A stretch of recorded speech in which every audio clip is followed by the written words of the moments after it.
being here today.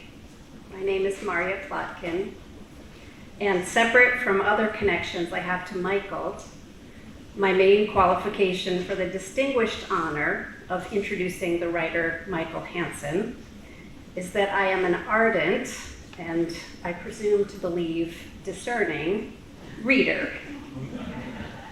I was introduced to Michael's writing before I met Michael. I read Tripping to Dickeyland prior to Michael and my first date 6 years ago. The book did not tell me all that I would come to know and love about Michael, but it did tell me enough about the things that matter to me that I biked actually, to that date, wanting to know more and trusting in the important things about him. Is he dedicated to what he believes in? Is he expressive? Does he value and love people? Does he care about quality? Is he willing to be vulnerable? The answers to all of these things I knew without a doubt upon reading that book.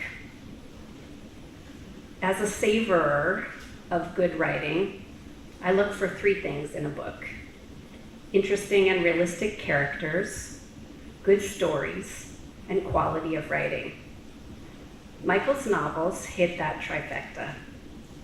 Characters so real you want to hug, hang out with, or tell them, "Stop doing that, man." Stories, always with love, whether abundance or scarcity or the transformative power of it.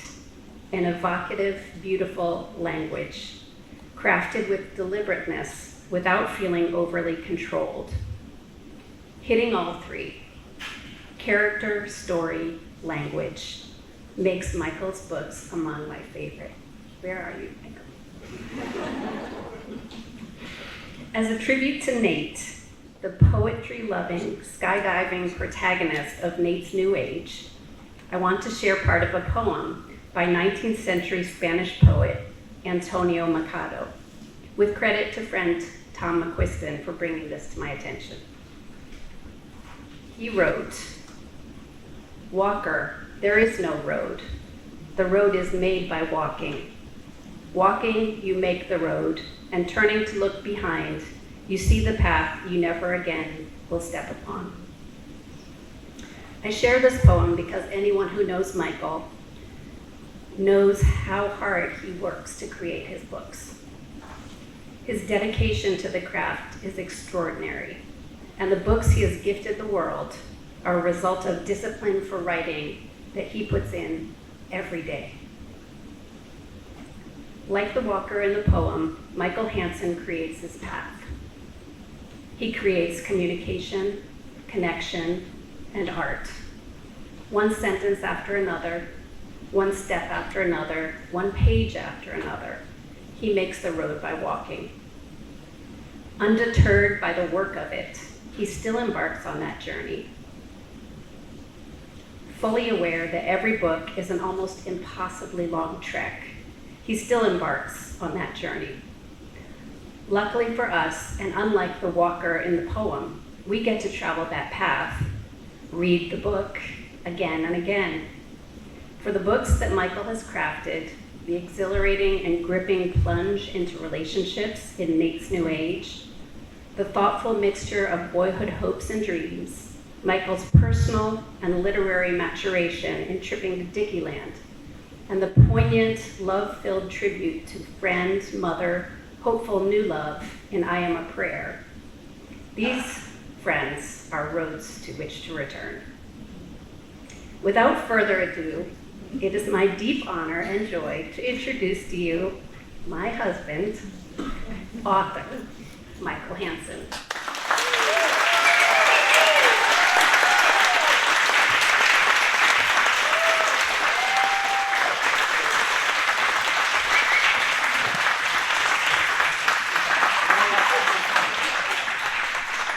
We got that popping pea thing happening. You everybody notice that? Yeah. Move it away and let me know.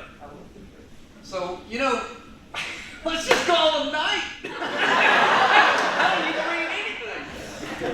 Wow, thank you for being here. I'm going to ask you first and foremost to humor me for a moment. I'm going to step a little bit away from the mic and just look around. This is my first reading as a married man. And I had, really the greatest wedding ever. And it happened, and when it all was over, I went, damn, I didn't take just a moment to just stop and appreciate what was happening. So that's what I'm doing right now. Thank you all so much for coming. It's great to see so many beautiful, warm, supportive faces. And I know my voice is going to shake, but it will stop. It will. I'm nervous, but I'll settle down. We'll see. Okay, so with some help from friends, I've elected to read two little sections from what is the latest of the books I've written, I'm a Prayer. I want to say, just as a little bit of a disclaimer, that my novels, I work real hard on the construction of a novel, and the most important aspect of that construction is emotional structure. And unfortunately, when you just take something out of a novel to read at a gathering like this, you don't have any of the emotional build that led to these moments. So I say that simply because it's hard for me to take something out of my novel, out of its context, and just read it by itself. But damn it, I'm going to try. I'm wearing a lei, fake one, because Ray, the character in the book, wears a lei through the entire book, for those of you who haven't read it. And I felt like doing that with him tonight. The first little bit I'm going to read is actually from really very near the beginning. So there's not a lot I need to say to introduce it. We know very little about Ray at this point, but we do know some very important things. His mother has just died. We learn this on the very first page in the very first line of the book. And he doesn't really know what to do with himself when he gets this information. His sister Christina calls to tell him. And it's 10 o'clock at night, and it's a Friday, and not really knowing what to do, but knowing he has to do something, he just goes out to see what might happen. And then what will proceed to happen are a lot of things that he had no idea would happen. And so this bit that I'm going to read you is right near the beginning of that. He goes to a bar, he has a martini in honor of his mom because she loved martinis. And then he leaves that bar, and that's where we're going to pick this up. Ray, at this point in the novel, is in his early 40s, for what that's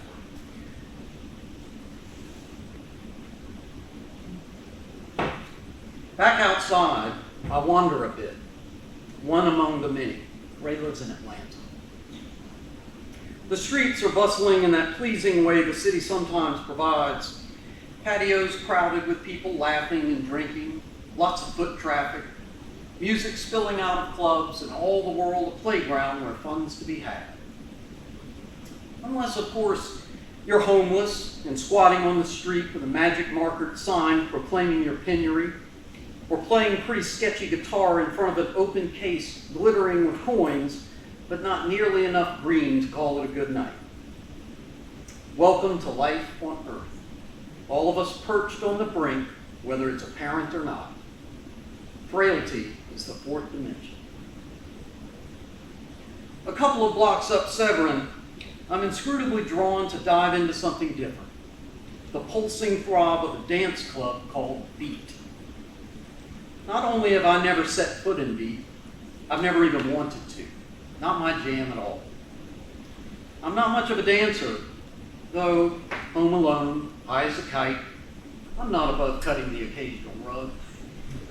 And even if I dance, these places never play the kind of music that might move me to. But I'm looking for a limb to climb out on, So why not this one? Two dudes in silk shirts, 70s retro, are checking IDs at the door, but they wave me in with a glance. An aspect of aging I'll either feel grateful for or sorry about, depending on the day. At the moment, it's the former, and the scene inside forcibly arrests this 41-year-old.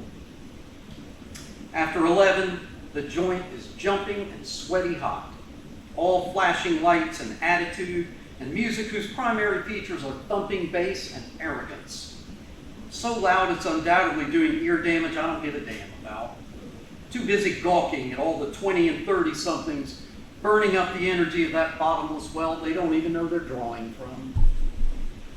Mind you, I've still got my share of it. I'm well aware of the necessary digging I do to tap into it now, not to mention the price I sometimes pay for doing so. The club's constructed on 3 levels, a big dance floor centered on the lowest and surrounded on 3 sides by 2 upper floors of tables situated so as to overlook it. And my God, the people, the women. I'm sure every generation says this, but it's probably true, so who cares if I'm just the next in line? When I was in my 20s, women didn't dress so provocatively. Not that I'm complaining. Old enough now that the co-ed radar doesn't even have me within its code, still I am happy as all get out to see them having at it. Swishing around in dresses they could slip out of with a strategically undone button or two and a flamingo's lift of a leg. And the bodies, were they ever so perfect? Years of media focus on physical fitness have produced a culture as obsessed over their figures as we were over the dead Kennedys, or an earlier generation over Frank Sinatra. Never mind that anyone with ears can hear they're the same thing. In playful conversation with a couple of women at work, I hatched a comic theory that breasts are getting bigger across the board because of natural selection. After all, I pointed out, aren't those women the ones most likely to catch men and reproduce? My coworkers laughed to beat the band, but I noticed that neither of them disagreed. And how could they? Darwin was a genius. Really, this place is something else. An epileptic couldn't handle the relentless strobing stimulus, but it's wild enough to have me completely enthralled, moving through the sea of moiling bodies with my besieged mood fully jump-started. After a few minutes just gawking, I decided to take things up a notch, maneuvering my way to a red-lit hallway adjacent to the bar and leading to the restrooms. Damnation, the men's room is cavernous, bigger than some apartments I've lived in. I walk back to one of the furthest stalls, noting that none of the others are occupied, and not sweating the big black guy using one of the urinals. Concealed inside, I slip a small pipe and lighter from my pocket. Flushing first to get some noise going. Take a good long pull, briefly exhaling up toward the vent above me. My toilet mate might make me. The smell is unmistakable. Every now and then a guy's got to damn the torpedoes and take a few chances. Gamble a bit. Live, in other words. Timing lands us both at the line of sinks. The cat's cologne damn near overpowering, drowning out the pot with no problem. Or so thinks the stoner. Says he, I guess you'd be willing to hook a brother up with a little of that, would you? I look around, already paranoid, reach into my pocket and pull out the pipe and lighter, hand it over. Should be a little left. Oh man, that's what I'm talking about, he says, all excited, heading into a stall of smoke. We're in a giant club packed with people, yet have the whole men's room to ourselves. The luck. The lights are so bright I could use shades. My pale, increasingly lined face in the mirror, a harsh reality I'd rather run from. So I wash hands just to stay busy while he does the business. Loving the lathery feel of soap and warm water, lost in it. Amazed that I can press a knob and clean water will come gushing out, hot or cold, water to drink or bathe in or just look at. There's no overstating its power, the luxury of it. Water. Think about it. Back in the mirror, my face breaks into this big goofy grin, which means I'm getting giddy. The weed is working its magic, and I'm thinking, thank God for it. Around my neck is Lauren's leg I'd forgotten I was wearing. Lines this blanket. Red and green and blue and yellow leaves looking as silly as it gets, amusing me further. A wise guy, giggling at his own expense. Pressing the timed faucet again, I splash cold water onto my face just because it'll feel good. And it does. Feels great, in fact. The little things. I tear off some paper towel sheets from the dispenser to dry my face, then some more to wipe down the wet counter like I mean to cook on the damn thing, before catching myself, smirking at old idiosyncrasies. A tad neat freakish? Sure. But hey, there are worse things. That cat has to have cashed the pipe at this point. It seems like he's been in there forever. The bathroom now pungent with the smile-inducing scent of the stuff. But it's too late to turn back now, and here comes company. Two guys laughing their way into the reeking room. I pretend to be picking something out of my teeth, with my face close to the mirror, and in the reflection I watch them move to a pair of urinals, an obligatory empty between them. Looks like they exchange a knowing glance, but it might be me. Hell, I'd hook them up too if they asked. Fortunately, though, it's then my partner in crime comes out and gives back the goods, his huge hand swallowing my own when he returns the pipe and lighter. Damn, he's tall. Reesh, he says with a wide grin, a mouth blazing with white teeth, lots of space between them. I don't know whether to smile back or pick a field goal.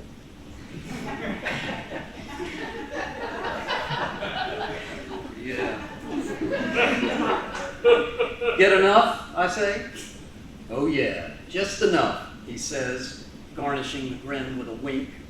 Aloha, my man.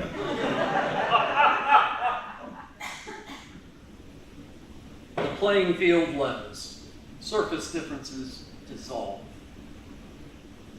I follow him out and down the hallway back to the masses, trying not to look as out of place as I feel. Watch while he sidles up behind a woman in a backless black dress. Long arms enwrap her, and their hips slide into a sinuous, syncopated rhythm matching the overloud music. Lucky bastard.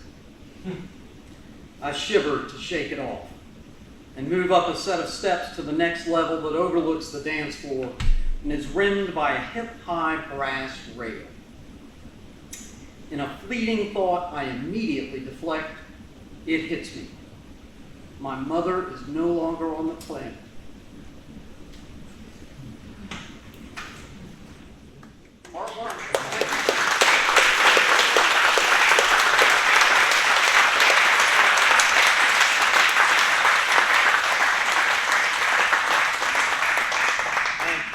Can everybody hear okay?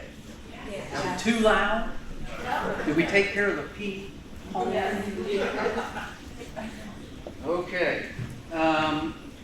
This next bit is much later in the novel. Now, you might imagine, for a novel whose primary character is dead on the first page, much of the novel is told in retrospect, a lot of flashbacks. This is one of those times. Ray is in his early 30s at this point in the book, and something really terrible has happened, which is his best friend, whose name is Lauren Joslow, a woman he's known since they were 14, best friends, running partners, is out for a 6:30 a.m. jog that he was supposed to be on, and he wasn't, and she gets shot and killed. Now, people will say, well, you just gave away, but I'm not that kind of writer. My books are not filled with plot surprises and that kind of thing, so I'm okay sharing that another major character in the book dies early through a violent, awful incident. Ray is devastated, understandably, very depressed, very angry. His mother and his sister, who are in the fictional town of Ferndon, a few hours south of Atlanta, have tried to convince him to come home, get some stability, and he won't do it.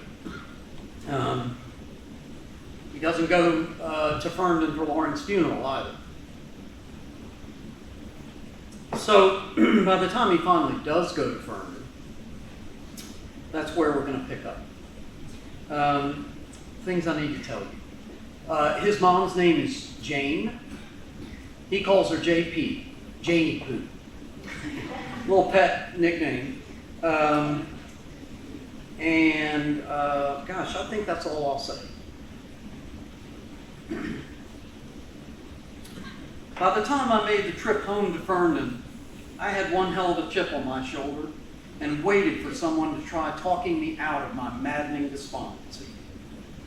Taking a Friday off, I drove down only to find, on that very first night, that no one seemed to care about that chip I was carrying. They didn't even notice it. My sister Christina came to our mom's with her husband William, their son Eric at a friend's sleepover, and we proceeded through a 3-hour evening with no one ever mentioning that Lauren had been murdered, that people were dangerous, violent animals one was best advised to avoid unless they knew them to be safe. Baked chicken in one of those big clay pots, carrots and potatoes, salad on the side with JP's perfected Thousand Island, white wine for my mom and me while Christine and William had tea. Happy family. Ever notice how much time we can kill talking about absolutely nothing? So I went to bed irritated, tossing and turning, wondering why I bothered coming down here when it meant ignoring my own life like an unmentionable.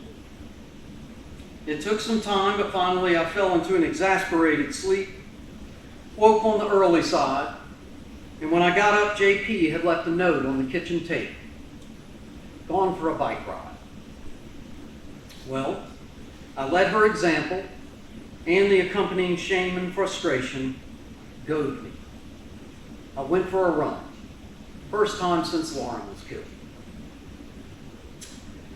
A 10-minute drive from home, Lake Mercer lists among its amenities a walking, running path around its perimeter, just over 1.5 miles, and that's where I went to work it out. I used to run Lake Mercer regularly. Lauren didn't like it because she preferred running around town, mixing up the scenery. Running Lake Mercer makes me feel like a hamster on one of those wheels, she'd say. I didn't mind it because I never had to think about traffic, cars. Plus, I like being near water, ducks, people fishing or picnicking or pedaling rented paddle boats. It always lifted my spirit a little. And though it happened not even once, I always fantasized about who I might meet there. What familiar but long forgotten face might materialize and say how nice it was to see me. Some beauty I could never get near in high school. She'd see that I ended up sharper than high school eyes could focus on at the time. The jocks who'd been so dreamy then were now paunchy and fighting to find coaching gigs at the local schools. Meanwhile, Ray was gainfully employed in the big city and spotted running around Lake Mercer whenever in town visiting, working hard to stay in shape. Some of those great-looking girls who'd moaned over Mr. Popular got pregnant early. Now we're raising 2 children and looking all too ordinary rather than basking in the spotlight of the attention their great young bodies got them. Their balding husbands selling insurance and more excited about going out with their buddies to relive the glory days than hanging at home with the family. But somewhere out there were the women whose timelines were a little longer, so they were just now growing into their good times.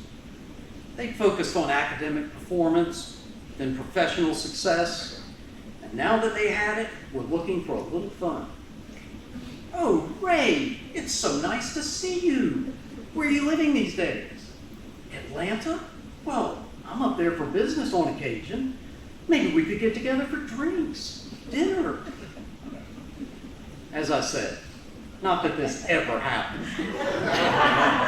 But hey, running around Lake Mercer with my mind making me crazy, it helped to dream a bit. Imagine unlikely ways in which my unhappiness might be swiftly mitigated by some happenstance event. This is what running could do. It's why Lauren used to say she'd be in trouble without it. Less than a mile later, I'd stop knocking those football players, become paunchy family guys. They dug into the life that was theirs, built for competitive sports and young popularity, so who could blame them? Even their grades were better than mine, and my ribbing only amounted to immature, petty jealousy, more shame-inducing than genuine. Though there weren't a lot of people on the water yet, just a couple of paddle boats out, there was a decent crowd elsewhere. The hollow whop of tennis balls being patted back and forth reached me from the numerous fenced-in courts already filling up, and the rough scuff of tennis shoes on asphalt from the multiple basketball games being played. The large pavilion, open save for its blue shingled roof, seemed to have a party in the making. The balloons numerous and colorful, the lame music no different than the canned sodas being fed into big coolers, the grills already smoking. This part of the running path was busy, the track here bisecting the public recreation areas. So it was during this stretch that I always hoped to hear my name called from some random recreationer who turned out to be an old acquaintance. And naturally, I kept my eyes peeled to pick out the lookers too. The ones whose fitness obsession separated them from the herd and gave me a good place to pen my reverie.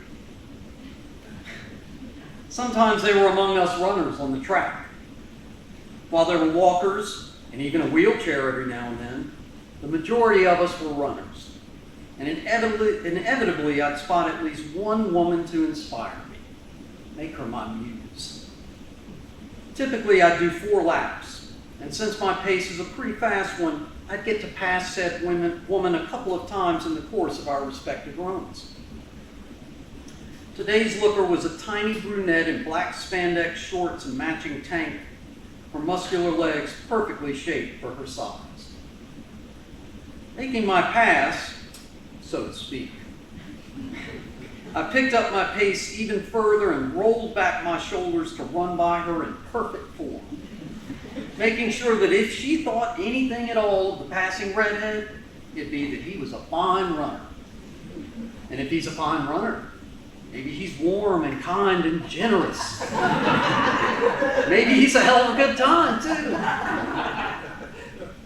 Forgive me, but biology's to blame for all this. Moving away, I'd spend the rest of that lap imagining her eyes on me. Like maybe she was watching and wondering who I was, and how might she meet me? My legs stronger with every stride for her lustful gaze, goading me on. Counting the seconds until I'd lap her again. This athletic beauty who'd turn things around and get me back in the groove Lauren's killer had stole from me.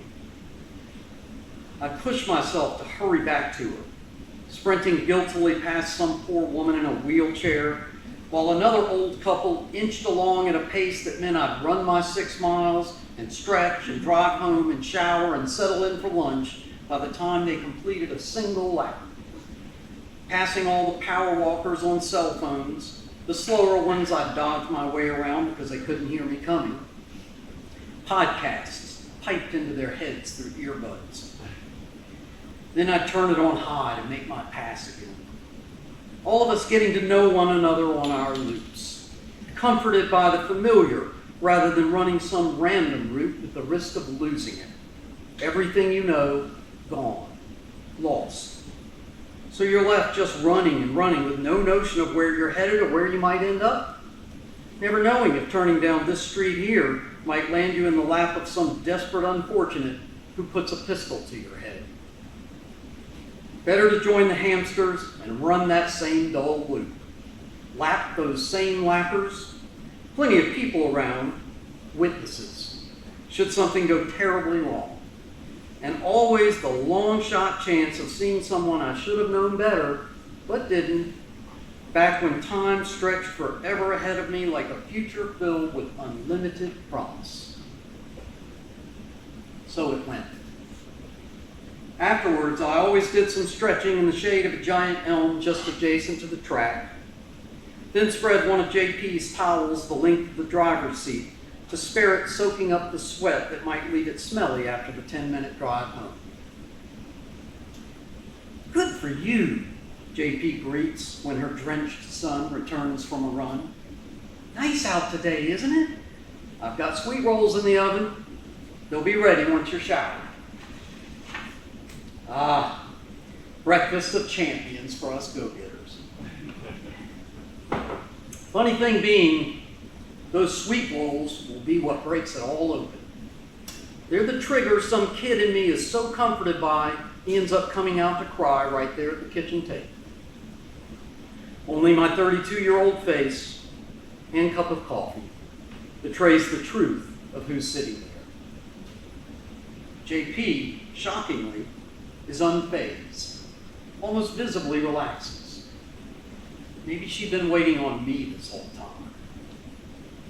Chewing her sweet roll, she reaches over like a wise old matriarch and lightly strokes my shoulder with short, knuckly fingers. I know, honey, she says. I know. You're too young to go through something like this. Really, no one should have to go through such a thing. Losing Lauren is bad enough without the other. I'm just so sorry. There's not a thing I can say. There really isn't. The sad truth, we both know it. But my gratitude for the acknowledgement is bottomless, like my grief. So I just let it happen. My shoulders now shaking with her hand stroking one of them, touching me in a way that it's like she's holding me together. Like I'd just break apart into a billion pieces were she not there with a single strong hand on me. And it doesn't matter that I can't say anything, that the 1,001 thoughts pouring through me can't come out for some reason, are clogged by the crying. JP goes on, filling that space with a sound I'm just now learning was enough to remind me how lucky I am to hear it. You and Lauren were so close, and her taken that way, nothing anyone can say will make it less of a tragedy. Unspeakable, really. And I'm just so sorry. So sorry. The whole time, I'm just staring at the half-eaten sweet roll on my plate. What is it about that stupid roll? The white icing tasting vaguely like the plastic it was wrapped in. While still in single digits, little in this life made me as happy as one of those sweet rolls. And right now, the same sugared bread is breaking my heart. Like I'll never stop crying. So much in there, I'll never be able to get it all out. And at some point, it hits me who's sitting there, that my mom is watching. And while I'm not ashamed of what's happening here, the truth is, if I really let go, I could lose all control of it and keep crying for hours. Like I've been waiting on this moment for months. Can't go there. And just as I'm thinking this, no lie, JP says, okay now, come on. You're okay. At which point I know we're at the end of it. That's as far as I can push this. She'd allowed me to let go, at least a little, and damned if I don't appreciate it. But after a few minutes of this, the other JP kicks in to coach me. Almost like there's something bad about these emotional outbursts. That iron will of hers. In JP's world, you just can't let emotions get underneath you like that. Sure, they could have their say for a bit, but then they needed to be reined in, clamped down by the boss. She gets up, tears a paper towel from the roll behind the sink and brings it to me. You just have to pick yourself up and get back to it, honey. Life goes on. Nothing you can do about that. She hands me the towel and I blow my nose into it. What is it about these sweet rolls? I say, shaking my head, grinning to underline the joke. They're delicious, she says. And they've been around forever. Mother used to warm them up for us when I was a kid. Not brother, though. Brother wouldn't touch them. We're only sibling. Dead overseas, World War II. She rarely brought him up, and the couple of times my curiosity coaxed me to ask, it was clear she didn't want to go there. And on the rare occasion she did mention him, she never called him by his name, just said brother. You mean Uncle Carlos? She nods. I remember, she says, dabbing her mouth, swallowing, chuckling, clearly amused by the memory. I remember he used to say the icing tasted like plastic.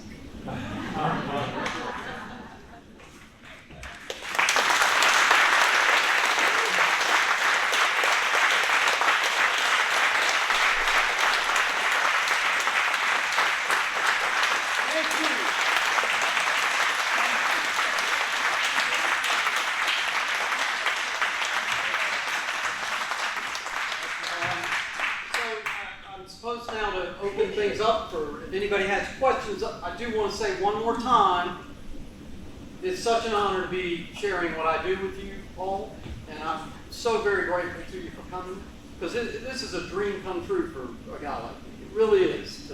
To do this work and share it with people is just such a gift. So thank you all so much, and I'm happy to answer any questions anybody might have, but you don't have questions either. Yes. I've got a question. I'm ready. When you are beginning a novel, do you have a sense of where it's going and how it's going to take place, or No. as you're writing your story? Yeah, I don't like to. I don't want to know. The half of the fun, you have to remember. I wrote a lot of novels with nobody reading them ever, except my mother, who read all of my books except this one, which I hate. But it's part of the fun for me, is to discover where the book is going to go. And also I'll say that and I'm speaking just from my own personal, lots of writers do things differently. So what works for one writer doesn't work for another, and so on. For me, if I map it out, then I'm going to bend everything to fit the map. And I don't want to do that. A book surprises me regularly, and that is part of the great, great fun of it, is just seeing the possibilities of, oh, I see something here, a direction that I could go in. The trick is that what really happens is so many directions, become available to a writer, that the real challenge is saying, okay, I gotta pick one and follow that. Now, having said that, there are times, like for instance, this particular book from which I'm reading this evening, I knew I wanted to write a book about a guy confronting the death of his mother. So I knew that right out of the gate. In other words, I knew the mother was going to die, but generally speaking, that's about all I know. I don't know how all of that is going to unfold. I just show up and do the work and find the way, right? Just like Maria's poem that she wrote. Just make the road. Did I answer that question? You did. Okay.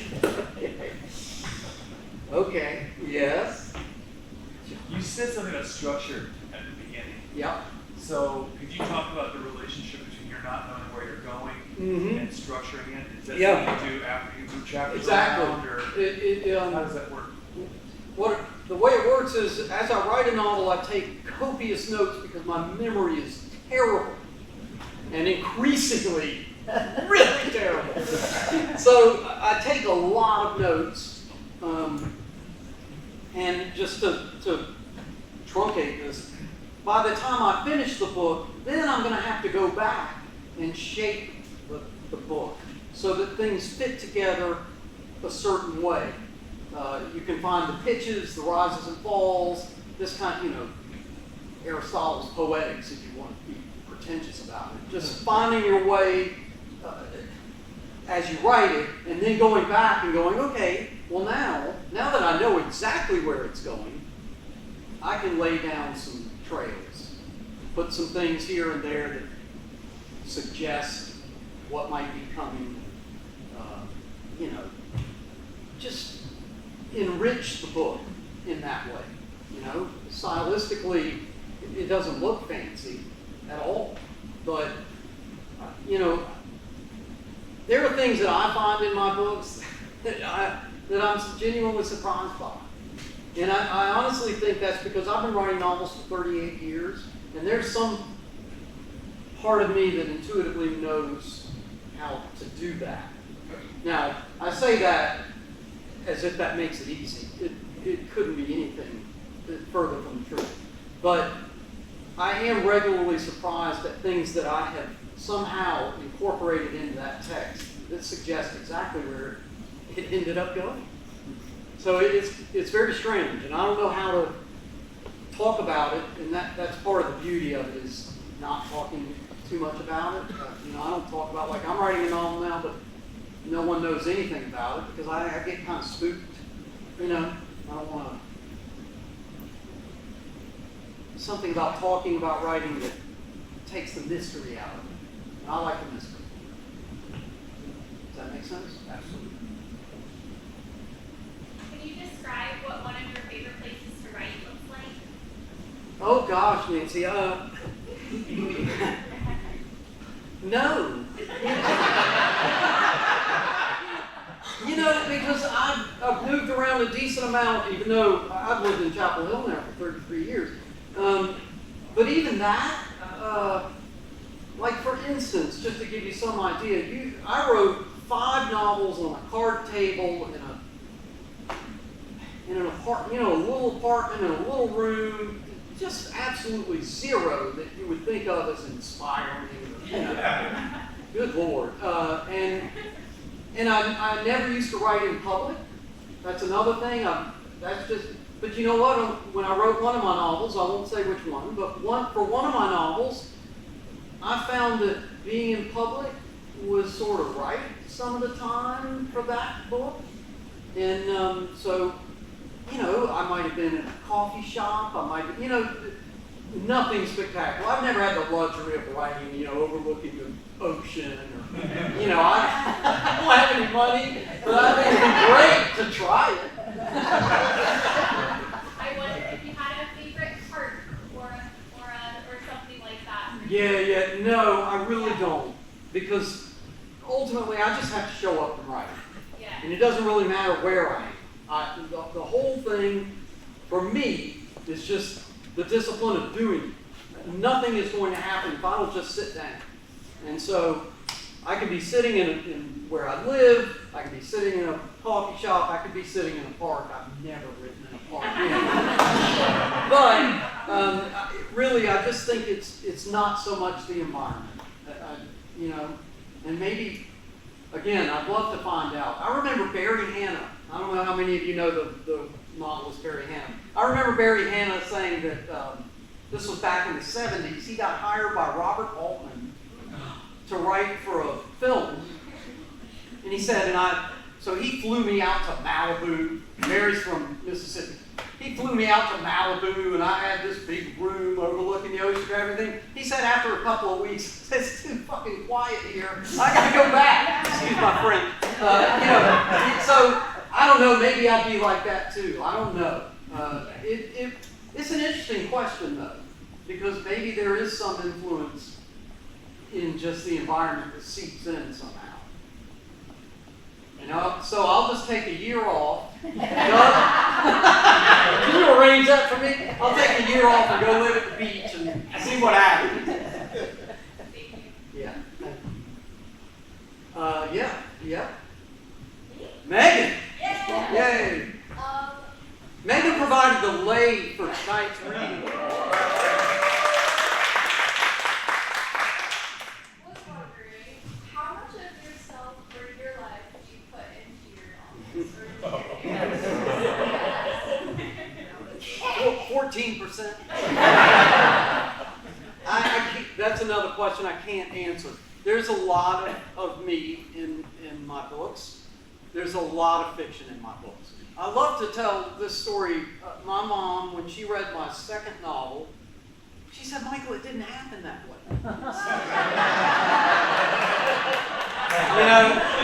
I know it didn't happen that way. I'm a fiction writer, so I do hew close to my life in some respects, but in some respects, it's not like my life at all.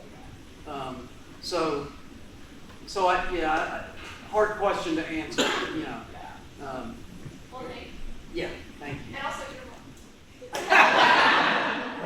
mom. Tommy, you had a question. Yeah, I'm just wondering, Michael, if the writing is not going well, or Yeah. you feel like you're bogged down, do you have kind of techniques or things to try to kickstart, not that Yeah,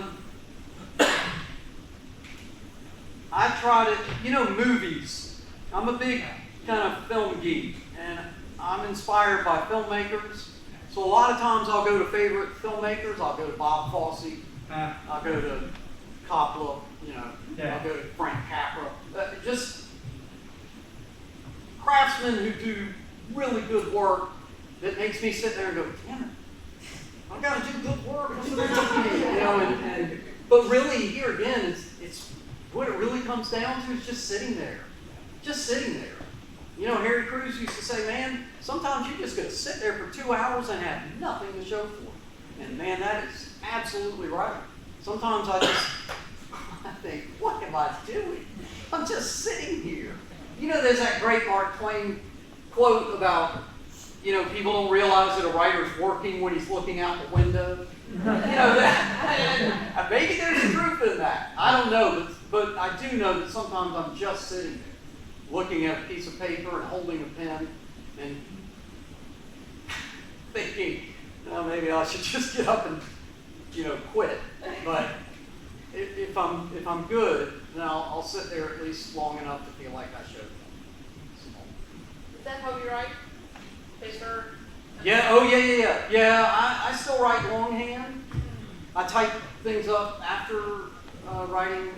First draft is always longhand. I think that's just me personally. I want as little machinery as possible with writing. And a pen and paper just feels good to me, whereas a keyboard always feels mechanical to me. Yeah. Can you read your own writing after a while? It's hard. Oh my God. Yeah, it's great. Yeah. It's true. And especially now, Yeah. it gets worse, as some of us know. If you look at my first drafts, you'll see printed words in the margins where I've had to write a word because the next day I go, what the hell is that word? Right. I literally can't figure it out. And so oftentimes I'll say, I don't know, I won't be able to know what that word is tomorrow, so I'll write it here. The, T-H-E. Yeah. Do you have a sense of obligation to write, that it is something that you owe to yourself? And, yeah. That's a tough one. Oh. Yeah, there's some of that. And I just got this thing in me early. And I wrestle, if I'm not writing, it's something I wrestle with. My self-esteem is tied up in it in a way that maybe isn't the healthiest thing, which is why I have the greatest strength on earth to help. So yeah, there's a little of that challenge with the a sense of obligation. I'm better about that though. I mean, I'm a lot better about it. When I was, all through my 20s and 30s, man, I was ridiculously committed. Honestly. And I say that with all due respect to myself. I was just so hell-bent.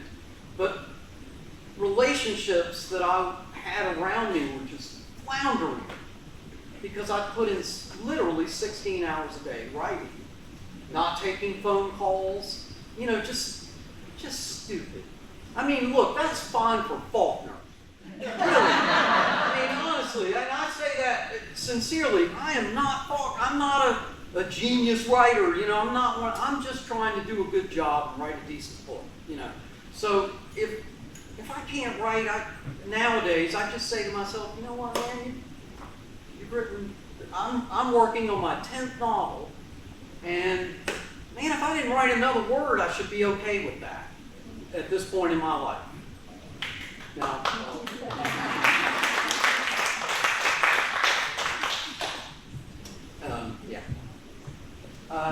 I can't see who that is, but oh yeah, Nadia Clifton, go ahead. Advice for younger writers. What? Advice for younger writers. Advice? Oh, I don't. I mean, and that's not me being false and not. It's just it's different for every writer. Every writer has different ways of doing things, and so for me to talk as if my way is the right way to do it, I have no idea. I do know that for me, it's really just a lot of discipline, a lot of just sitting there. If I waited till I was inspired to write, man, I would never write a word. There's too much fun to have in the world. I mean, really. So to sit there and agonize over a sentence and think, oh, I can switch this, and So I don't know. If a person wants to write, if they're a young person, they want to write, then damn it, just find what works for you and write. That's my advice. Just find what works and write. Because if the commitment is there, then you just have to stay true to it, just like you would for any other commitment. That's my 2 cents. Could you speak to how your personal reading of other books affects your writing? Mm-hmm. I don't read that much.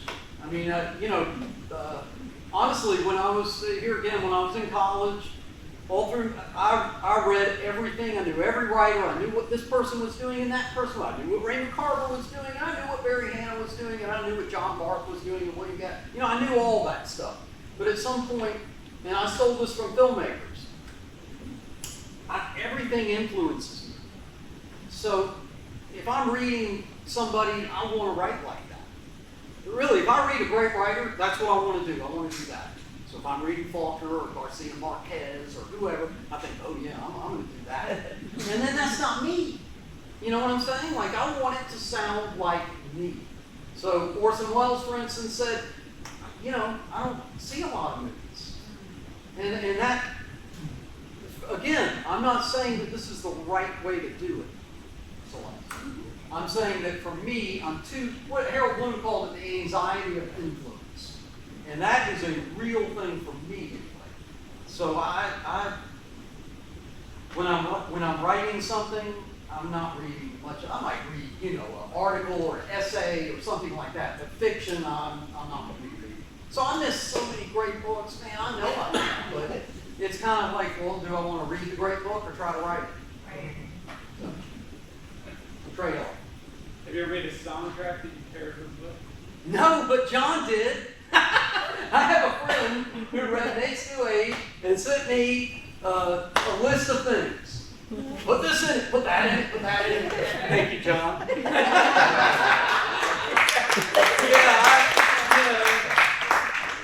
Nobody's ever made a movie of my book, so I have in my, but I do have in my head certain things that I think might be good. And oftentimes, as I learned with John, in fact, it's so fun to see that somebody else's version of it is completely different. And that's fascinating to me. Because I think, well, gosh, I wrote that. I ought to know what the music is. And then I go, oh no. I might be the least qualified person to make that decision.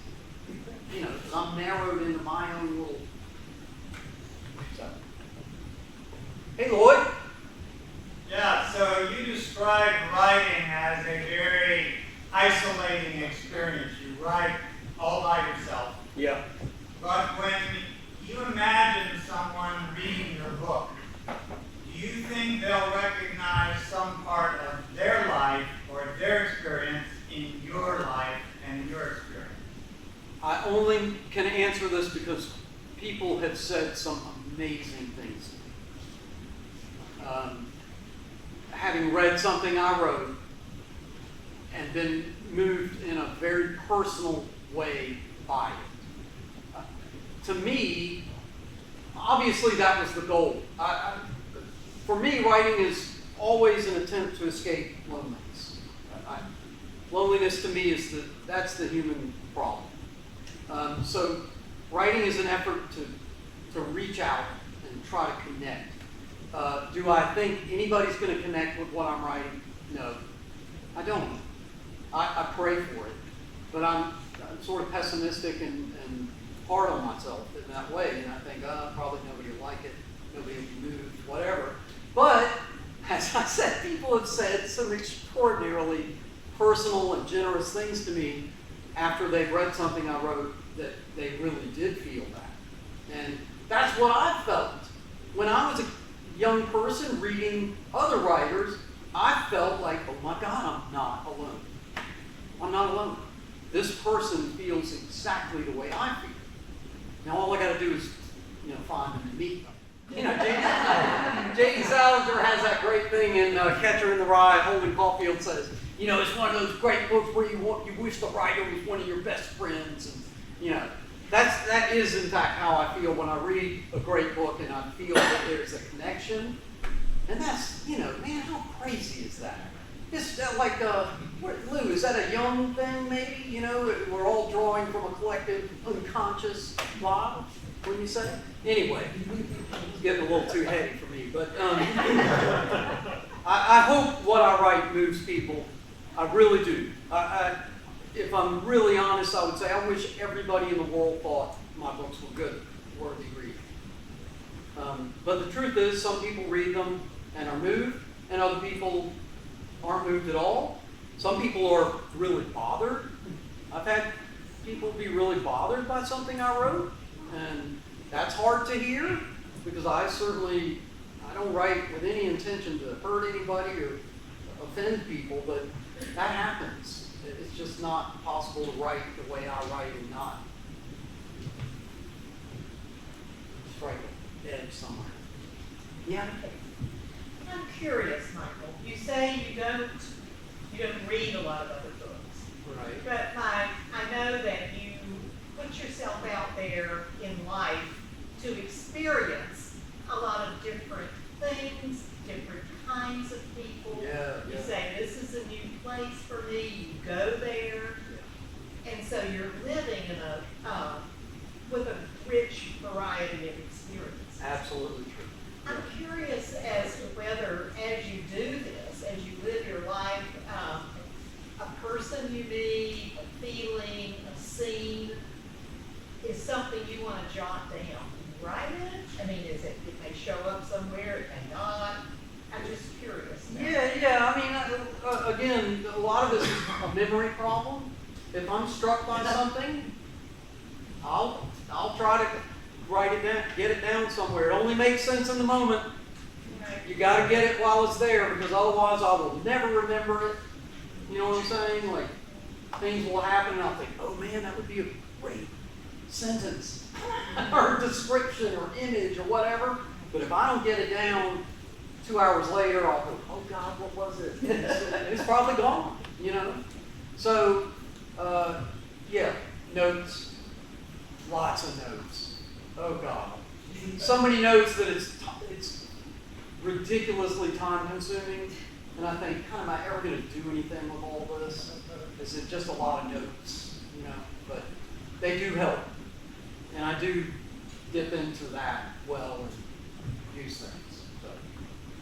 But that's a great point. You don't have to read a lot. You just have to live in the world to see things and feel things. Yeah. I'm wondering, do you ever go back and read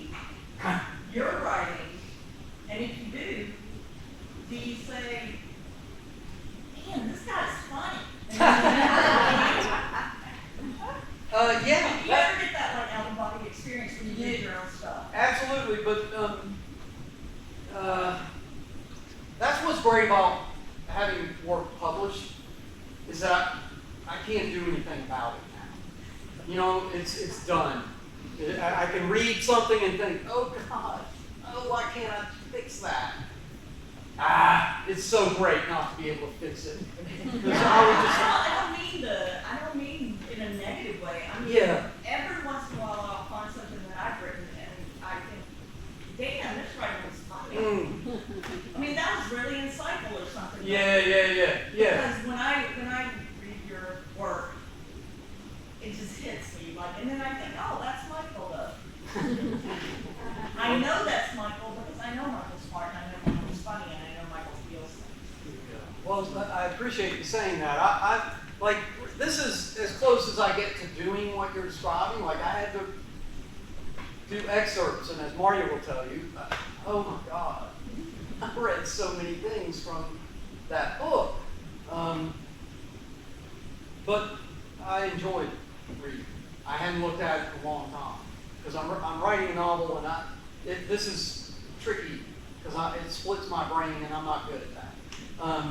But I enjoyed seeing what I had done, and sometimes, yeah, I think things are funny, and sometimes I think things are sad, and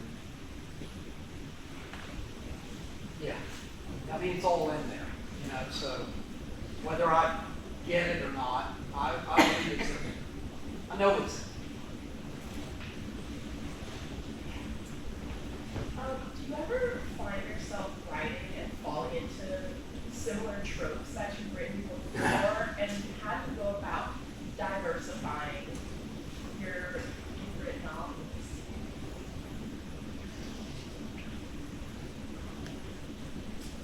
That is a really good question. And I don't, the way I diversify my books is really just the style. I like to try to write in a way that's different to me. Somebody else might say it sounds the same, but to me it sounds different. I mean, I can give you just one simple example. In one book, I might have very short sentences, a lot of staccato rhythms and chopped up things. And then in another book, the sentences might be longer, or a little more elaborate, a little more stretched out. So I'll do that. But you know what? The bottom line is a lot of what I write is going to have a lot of the same themes. You're going to read about a lot about alcoholism, a lot about infidelity, a lot about families falling apart. You know, I don't mind mining that territory endlessly because it's endlessly interesting. Because this is just, to me, the easiest thing should be, my God, we're all the same thing. So why is it hard to connect with one another? Why is that hard? And yet, oh my God, look at the mess of humanity and how difficult that is. So I never get tired of writing that. You know what I mean? And it's probably redundant in all my books, but I'm okay with that. Okay, I think we have to stop. Do we have to stop, honey? You're standing there. One more question. One last question? One last question. Oh, man. Oh yeah, go ahead. I love that you just jumped right on. Go ahead. Yeah. I'm admittedly only about a quarter of the way through I Am a Prayer, Okay. but the way you talked about the not so cool one and the silly one, I'm in love with this book already. But those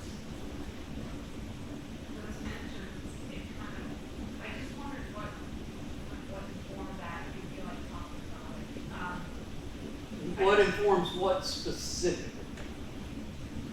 Those parts, I'm sorry, I'm not hearing you, honey. like the silly one and the not so cool one. Silly one and the not so cool one. I'm not sure. In I Am a Prayer. Yeah. You talk about, it seems to me it's like a part of himself. Like Yeah. the not so cool one and the silly one. Uh-huh. I felt like someone sort of reached out and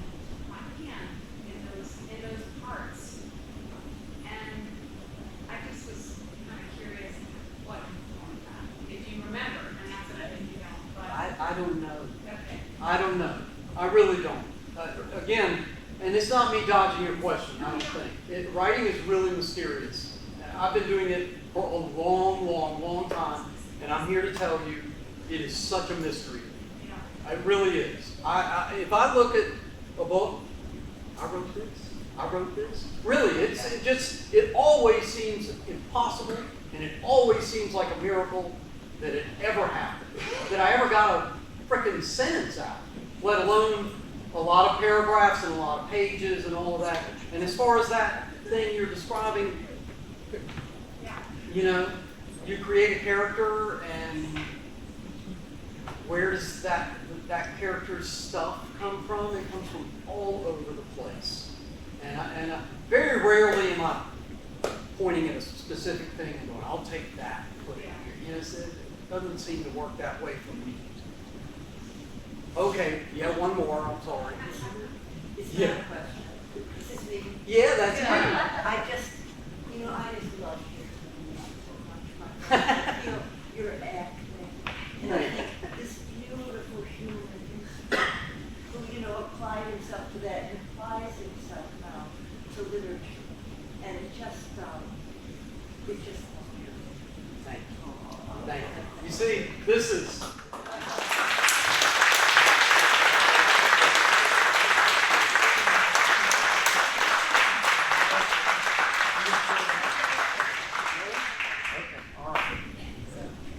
Thank you, everyone, for being here. This is a wonderful, wonderful evening. And one more round of applause for...